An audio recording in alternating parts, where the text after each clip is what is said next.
Hi, I'm Fable, and welcome to the House of Fable. I'd like to go ahead and make a quick disclaimer before we get into the video.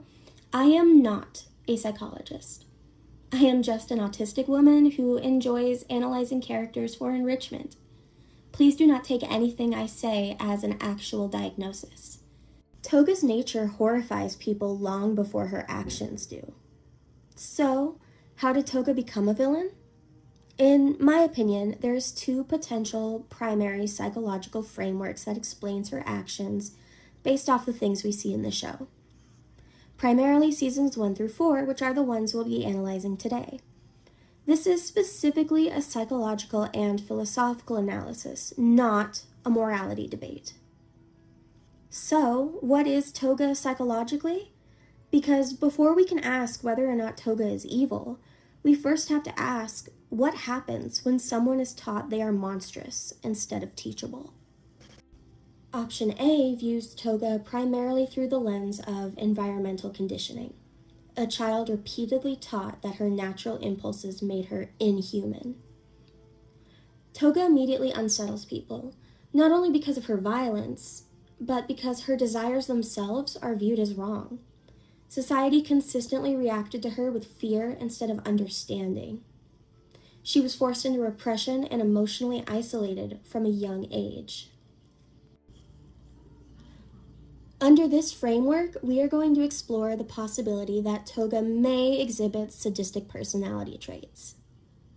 A sadist is described as someone who derives pleasure, satisfaction, or enjoyment from inflicting or witnessing the physical or emotional pain of others. It is typically categorized by low empathy, a need for dominance, and cruelty.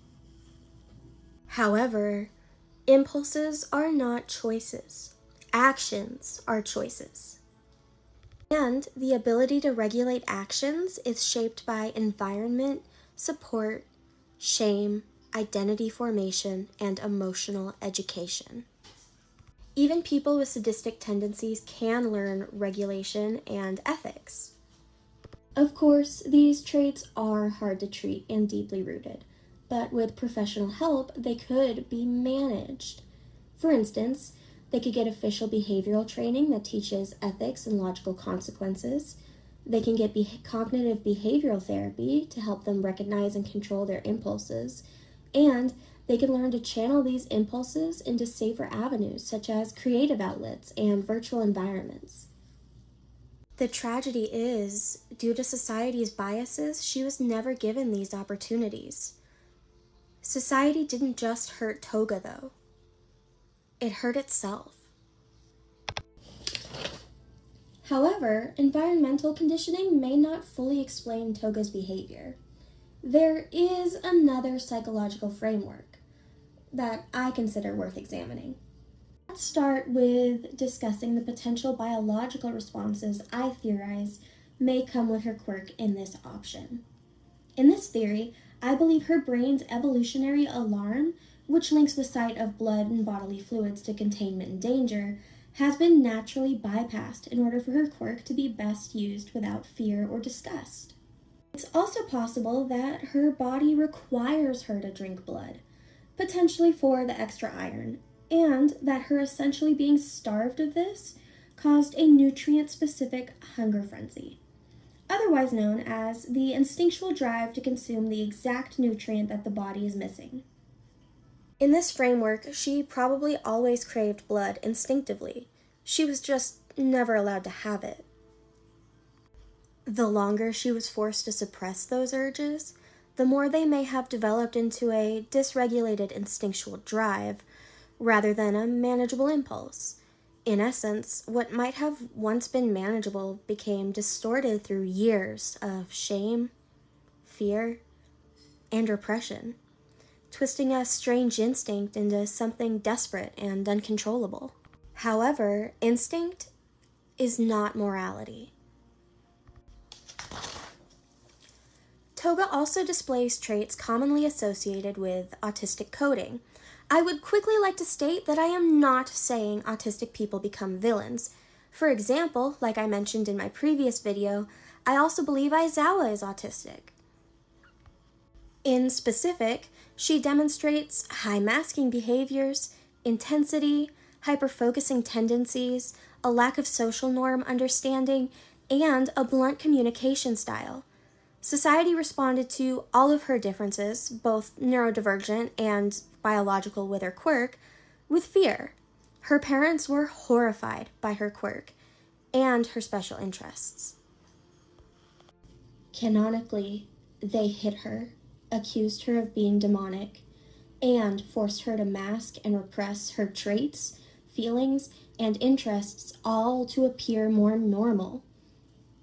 In addition, the quirk counseling in MHA's Hero Society was not designed to actually help her. All of these facts lead to consistent masking, repression, and starvation.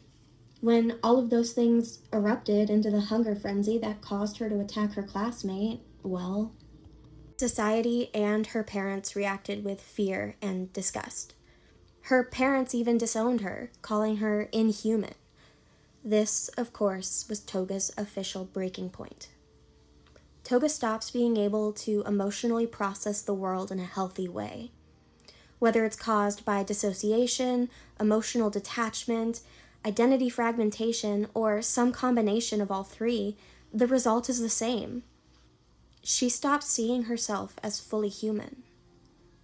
Because society never allowed her to. In the end, maybe Toga's villainy was caused by biology, or maybe trauma, or even some combination of both. Either way, impulses are not choices. Actions are choices. But the ability to regulate actions is shaped by environment, emotional education, shame, identity formation, and support. In my opinion, regardless of the psychological cause of her behavior, her villainy could have been prevented with the proper support, education, and understanding. The tragedy is, Toga became what society already believed she was. Hero Society didn't just hurt Toga. It hurt itself.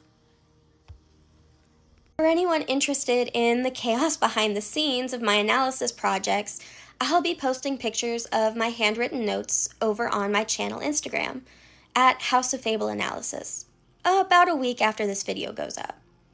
And with that, I'll close the book for tonight.